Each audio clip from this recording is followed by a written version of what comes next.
1947 में। और देश की आजादी के समय हमारे रुपया जब अपनी तो मुद्रा वही थी, मुद्रा में कोई अंतर नहीं। और ये देखो कि कितना जिस प्रकार से अंग्रेजों ने लूटा, परेशान किया। माननीय ने भी बताया कि अंग्रेज आए तो व्यापार करने के बहाने से आए, हमारा तो समृद्ध व्यापार व्यवसाय था। हमारे यहाँ पे कल कारखाने से लगा करके लघु कुटीर उद्योगों के लिए हमारे उनके कपड़े जब आए तो उनके कपड़े को हंसते थे लोग कि ये कपड़े आए, इनको लेगा कोई। तो उनने अपने कपड़े चलाने के लिए मलमल वालों के अंगूठे कटवा दिए। 10,000 लोगों के ढाका की मलमल के अंगूठे से जो वो बनाने का काम करते थे। ये तमाम पाप करने के बाद लूट लूट करके जहां से चाहो वहां से, उनके भी पूर्ववर्ती काल में कोई कारण से हमारे देश की अनुशासित जीवन पद्धति जो है, हम अपने जीवन में जियो और जीने दो की भावना लेके चलने वाले लोग हैं, हम सबको सत्कार करने वाले लोग हैं, हम सेना से सेना को लड़ते देखने वाले लोग, व्यापारी लोग करने वाले। हमने ये परंपरा पाली, तो जो बाहर से आए उनको इसकी आदत नहीं थी और उनने इसका दुरुपयोग किया। मैं उस कहानी पे नहीं जाना चाहता हूं, वापस 47 पे आता हूं। जब अंग्रेज गए तब भी हमारे देश पे विदेशी कर्ज छोड़ के नहीं गए थे। 1 रुपया और 1 डॉलर, पहले पाउंड था फिर डॉलर, आप खोल के देखना, दोनों बराबर था। 1 रुपये का 1 डॉलर, ये पाप चालू किया कांग्रेस के समय से। हमारे रुपयों का धीरे धीरे अवमूल्यन करते गए। 1 रुपया जब 47 में था, 1 डॉलर था, आज वो होता तो बताओ भारत नंबर 1 में हो जाता कि नहीं हो जाता? ये हमारे लिए सौभाग्य की बात है कि नहीं? 1962, 1966, 1991 तक आते आते तो हमको सोना गिरवे रख के रखना पड़ा। अब पूरे समय सरकार किसकी थी? अब अगर हम बात करते हैं, ये दल की भावना से नहीं कर रहा हूं, लेकिन यथार्थ स्थिति 1991 तक लगातार कांग्रेस की सरकारें रही, लेकिन देश की दुरावस्था होती गई। हर बार मूल्य का, रुपये का अवमूल्यन करते गए। लाइसेंस, कोटा, परमिट, तमाम प्रकार से व्यापार व्यवसाय को रोकने का तरीका लगाते गए। हमारे अपने देश की बौद्धिक प्रतिभाओं को पलायन हम सब देख रहे हैं टुकुर टुकुर, और हमारे यहां से इस बात को कोई देखने वाला नहीं। हाँ, आज देखने वाला है। हमने कहा कि रुपये के आधार पर पेट्रोल अगर हमको सस्ता मिल रहा है तो देश आजाद है और यशस्वी प्रधानमंत्री का समय है, जो बोलना बोले। रूस से पेट्रोल का आपस में लेन देन हो रहा, रुपये में हो रहा कि नहीं हो रहा, जोरदार अभिनंदन करो। ये है अपना समय, आपको जो करना हो करो।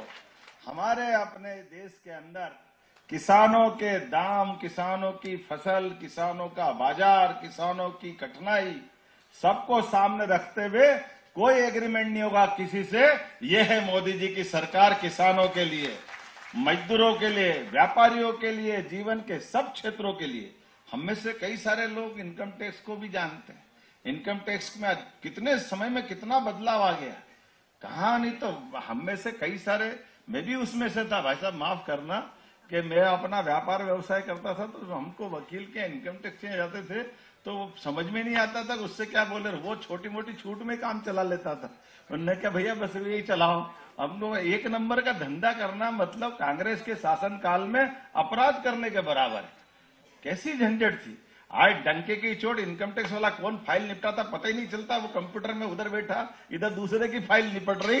साफ सुथरे ढंग से काम करने की पद्धति अगर कोई लाए, जोरदार अभिनंदन। ये माननीय प्रधानमंत्री जी की सारी व्यवस्था बिल्कुल अपने इस देश के अंदर बेईमान बनाने की पद्धति कभी नहीं थी। ये देश तो सदैव हरिश्चंद्र का देश, साफ सुथरे ढंग से व्यापार व्यवसाय करने वाला देश।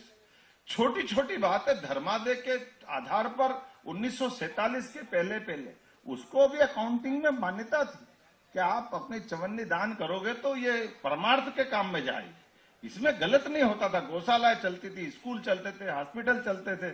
हम तो सरकार आधारित व्यवस्था में जीते ही नहीं थे, समाज आधारित व्यवस्था थी। लेकिन जान करते सरकारीकरण करते करते जो नया नाटक चालू किया, उसका दुष्परिणाम सबने भोगा।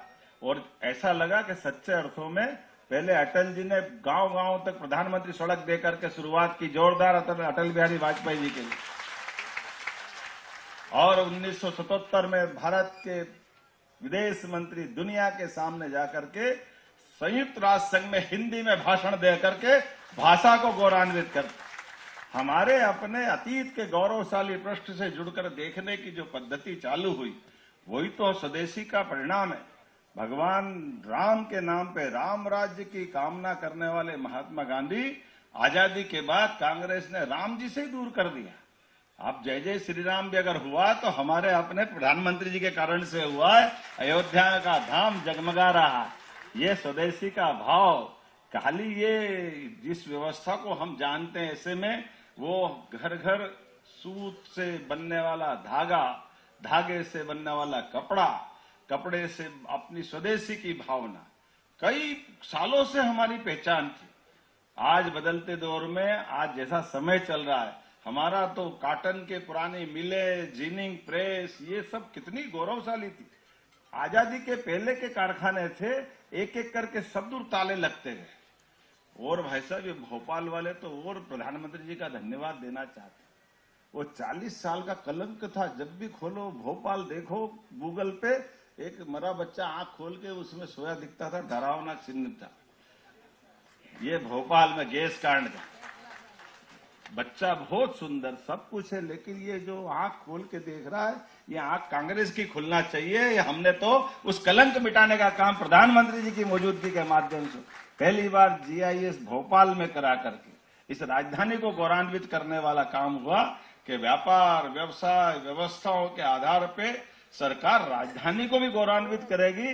और प्रधानमंत्री के आशीर्वाद से जो सरकारें बनी है वो बदलते दौर में भारत को सशक्त बनाने में अपनी सार्थक भूमिका अदा करेगी।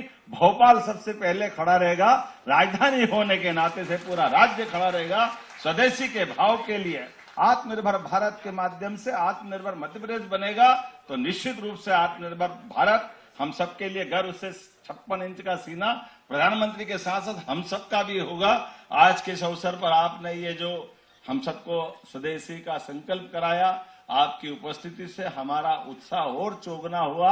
आने वाले दीपावली के पावन पर्व के अवसर पर हम सब भी संकल्प करें, छोटे छोटे सामान को कई रेहड़ी वाले, पटरी वाले, ठेले वाले, गाड़ी वाले, कोई भी बेच रहा उसका सामान खरीदे, अपने उस बंधु का मदद करे और कोशिश करे कि जो भी वापरे स्वदेशी वापरे। बहुत बहुत धन्यवाद। भारत माता की जय।